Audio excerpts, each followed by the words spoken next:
ॐ सोमनाथाय नमः। ॐ मल्लिकार्जुनाय नमः।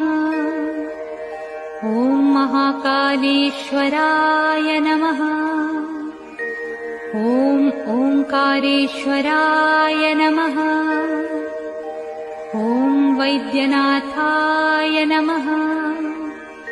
ॐ भीमशंकराय नमः। ॐ रामेश्वराय नमः। ॐ नागेश्वराय नमः। ॐ विश्वेश्वराय नमः।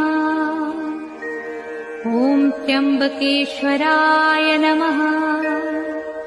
ॐ केदारेश्वराय नमः। ॐ भुस्मेश्वराय नमः।